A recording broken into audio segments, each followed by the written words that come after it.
enfin la double mise en examen en 48 heures. Charles Pasqua, bonsoir. Bonsoir, monsieur De l'ancien Sérion. ministre de l'Intérieur. Vous êtes passé de la chronique politique à la chronique judiciaire. Ça vous fait quoi? Bon, ça ne me fait pas particulièrement plaisir. Mais le problème n'est pas de savoir si je suis dans cette chronique. Le problème, c'est de savoir ce que l'on me reproche, ce qu'il y a réellement derrière tout cela. J'ai eu l'occasion de le dire. En réalité, les deux après-midi que j'ai passés en compagnie des juges n'ont pas servi à grand-chose. Parce que j'ai le sentiment que leur décision a été prise à l'avance. Alors ça veut dire quoi? Vous avez effectivement déclaré ça, vous avez dit, je regrette simplement que la mise en examen ait été le résultat d'une décision prise à l'avance. Ça veut dire que c'est un coup monté? C'est un coup monté? Non, je ne dis pas que c'est un coup monté. Je dis simplement que le droit français impose que lorsqu'on conduit une enquête, on enquête à charge et à décharge. S'il y a des charges, bon, très bien, on agit en conséquence. Pour procéder à une mise en examen, il faut qu'il y ait des faits concordants et un minimum de preuves. Or, dans tout ce qui m'est reproché, il n'y a rien. C'est pas l'avis des juges du tout. C'est pas l'avis des juges, ça je l'ai bien compris, n'est-ce pas? C'est inutile de me le faire remarquer. Il n'y a rien. Dans les différentes imputations de ces deux juges, qu'il s'agisse d'une part de me reprocher d'avoir obtenu des dons, il n'y a pas de dons, il y a des prêts, ils ont été enregistrés par les services fiscaux, ils figurent dans ma déclaration de patrimoine. S'il s'agissait de dons, monsieur, sur une seule petite question, qui n'a même rien à voir avec un problème judiciaire, une question de bon sens. Si j'avais reçu des dons, pourquoi donc aurais-je déclaré que ce sont des prêts qui m'ont été consentis? Si demain je venais à disparaître, ma famille serait obligée de les rembourser? Ça ne tient pas une seule minute. Et c'est pareil pour le reste. Il n'y a rien du tout. Il n'y a aucun commencement de preuve. Vous qu'on dit si sourcilleux de beaucoup de choses, de légalisme, comment se fait-il que vous on puisse trouver trace de dons de M. Falcon, qu'il y ait une valise de billets d'argent, l'une de vos anciennes collaboratrices, qui dit je suis venu avec une valise d'argent pour financer le RPF? Ça existe, ça? Monsieur Sérion, non, monsieur Sérion. D'ailleurs, à aucun moment, les juges ne m'ont parlé de cela. D'abord, c'est pas une de mes anciennes collaboratrices. C'était une collaboratrice d'un de mes propres collaborateurs. D'accord. Ah oui, non, mais monsieur Sérion, c'est comme ça. Hein, c'est pas autrement. Alors, que dans la vie, il y ait des gens qui soient un peu mythos. Mais il y avait des cloisons étanches entre vos collaborateurs et vous? Bah, écoutez, il y avait à mon cabinet un peu plus de 20 personnes. Et eux-mêmes avaient des collaborateurs. Il y avait ceux qui travaillaient directement avec moi.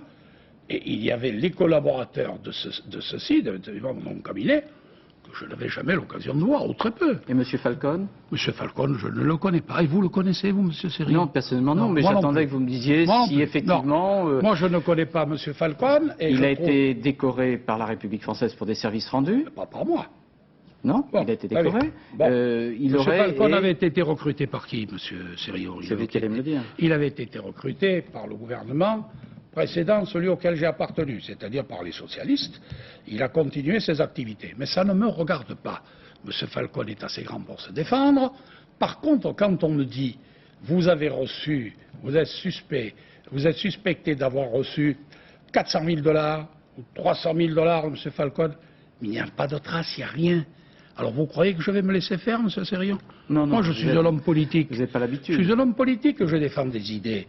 Je suis là pour défendre les idées auxquelles je crois. Et ce n'est pas parce que des juges pensent, je ne mets pas en doute leur bonne foi. Je pense simplement qu'ils n'ont pas conduit leur enquête conformément au droit.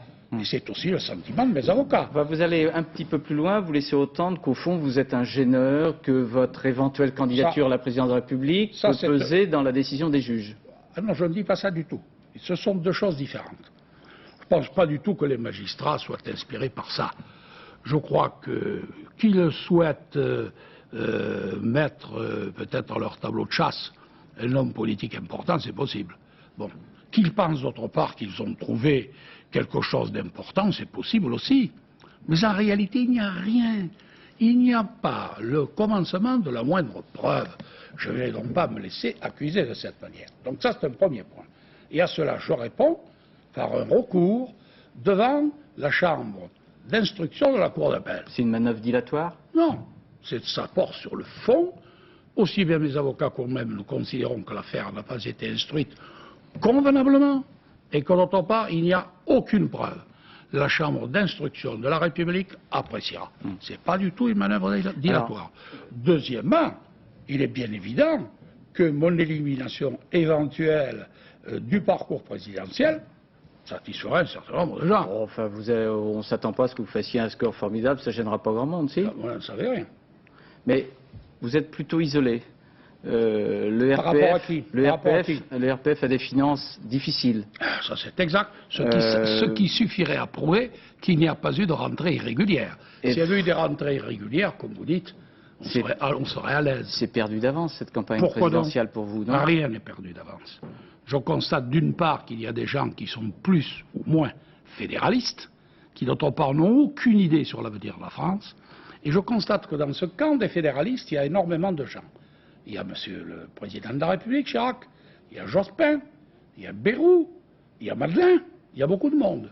Et pour défendre les idées de la souveraineté nationale, c'est-à-dire pour faire en sorte que les Français restent maîtres de leur destin, même s'ils doivent déléguer une partie de leurs compétences, qu'y a-t-il?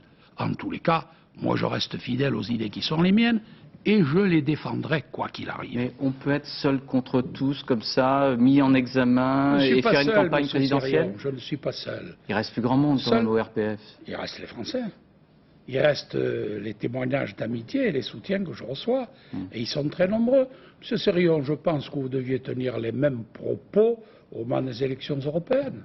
De quoi étais-je crédité? 3%, voire 4%. À la veille des élections européennes, changement profond. J'étais crédité quand même de 7%. Nous avons fait 13%. Je crois que demain, Monsieur Sérillon, écoutez bien ce que je vous dis aujourd'hui. La campagne électorale s'engagera dans un climat tout à fait différent. D'abord, parce que tout ce qu'on a raconté aux Français sur la stabilité due à l'euro aura volé en éclats. Nous entrons dans une phase... C'est terminé ce combat, il y aura l'euro de toute façon. Nous entrons dans une phase de difficulté monétaire et économique. Quant à M. Chirac et à M. Jospin qui ont décidé d'introduire l'euro à la fin janvier, je pense qu'ils ne se sont pas rendus compte de la responsabilité qu'ils prenaient.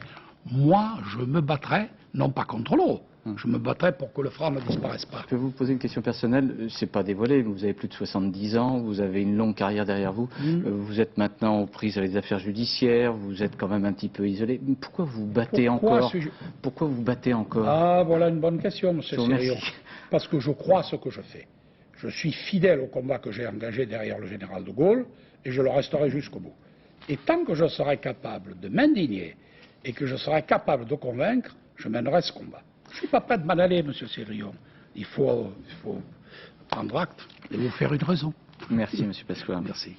Faut-il